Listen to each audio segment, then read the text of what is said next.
क्या कांग्रेस दे रही है बीजेपी के दिग्गज नेताओं को न्योता? क्या बीजेपी छोड़कर कांग्रेस में जाएंगे बीजेपी के बड़े बड़े नेता? किरण चौधरी को तोड़ने का अब कांग्रेस लेगी बीजेपी से हिसाब। राव इंदरजीत सिंह और राव नरबीर सिंह से क्या चल रही है सीक्रेट मीटिंग? सांसद धर्मवीर सिंह भी चल रहे हैं पार्टी से नाराज। कई मौजूदा विधायक भी कर रहे हैं कांग्रेस से सेटिंग। विधानसभा चुनाव से पहले बीजेपी को लगने वाला है सबसे बड़ा झटका। नमस्कार दोस्तों, मैं नाम है राज के वर्मा और आप देख रहे हैं रिपोर्टर जी। अगर आपने चैनल को सब्सक्राइब नहीं किया तो सबसे पहले रिपोर्टर जी चैनल को सब्सक्राइब करना ना भूलें, क्योंकि हम आपके लिए लेकर आ रहे हैं लगातार हरियाणा विधानसभा चुनाव से जुड़े हुए तमाम अपडेट, सटीक और सबसे पहले। चलिए एक बार फिर से बात करते हैं हरियाणा में अक्टूबर में होने वाले 2024 के विधानसभा चुनाव की। विधानसभा चुनाव को लेकर चारों तरफ खलबली मची हुई है। हलचल कुछ इस कदर है कि कोई अपनी टिकट का जुगाड़ कर रहा है तो वहीं पार्टियां इस कोशिश में हैं कि वो किसी तरह से हरियाणा को जीतकर एक बार फिर से सत्ता पर काबिज हो सके। लेकिन इस सब तक पहुंचने के लिए शय और मात का खेल भी खेला जा रहा है। जहां एक तरफ कांग्रेस छोड़कर नेता बीजेपी में शामिल हो रहे हैं, तो अब बीजेपी को भी ये डर सताने लगा है कि कहीं पार्टी से बड़े स्तर पर और बड़े नेता हाथ छुड़ाकर कांग्रेस का हाथ ना पकड़ ले, क्योंकि कुछ इस तरह के हालात भी हरियाणा में दिखाई दे रहे हैं। पार्टी के भीतर की नाराजगी अब धीरे धीरे खुलकर सामने आ रही है। गुरुग्राम लोकसभा से सांसद और केंद्रीय राज्य मंत्री राव इंदरजीत सिंह तो लगातार बगावती तेवर दिखाई रहे हैं। इसी कड़ी में पूर्व कैबिनेट मंत्री राव नरबीर सिंह का भी नाम जुड़ गया है। तो वहीं महेंद्रगढ़ भिवानी लोकसभा से सांसद धर्मवीर सिंह ने भी किरण चौधरी के कांग्रेस छोड़कर बीजेपी में शामिल होने के बाद ये तक कह दिया कि वो आगे भविष्य में चुनाव की राजनीति नहीं करेंगे।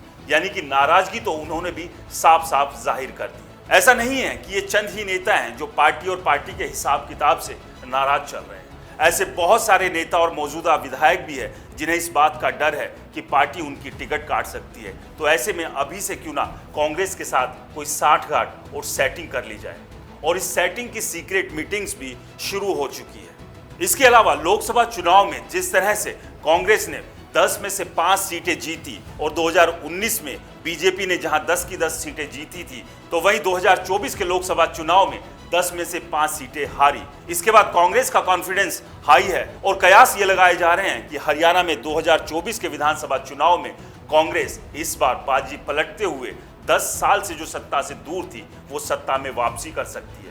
और सत्ता में वापसी करती हुई कांग्रेस के साथ अब हर कोई सटना भी चाहता है। तो ऐसे में सांसदों से लेकर विधायक और विधायकों से लेकर कई ऐसे बड़े नेता हैं जो लगातार इसी जुगत और जुगाड़ में हैं कि टिकट मिले तो कांग्रेस से मिले। और यही वजह है और यही बात है जिसकी चिंता और डर बीजेपी को भी सता रहा है, क्योंकि ऐन मौके पर ऐसा बिल्कुल संभव है कि ऐसे में बड़े स्तर पर पार्टी छोड़कर कांग्रेस में शामिल हो सकते हैं। और अगर इतने बड़े स्तर पर नेता बीजेपी का साथ छोड़ते हैं और कांग्रेस में जाते हैं तो जाहिर सी बात है बीजेपी को झटका लगना लाजमी है। लेकिन ये कितना संभव है ये भी अपने आप में देखना महत्वपूर्ण है, क्योंकि बीजेपी ने जिस तरह से राजस्थान, मध्य प्रदेश और छत्तीसगढ़ में पूरे के पूरे गेम को चेंज कर दिया था, जहां ये माना जा रहा था कि बीजेपी की वापसी किसी भी हाल में नहीं हो सकती है, तो क्या वही गणित और क्या वही इतिहास यहां हरियाणा में भी बीजेपी दोहरा सकती है?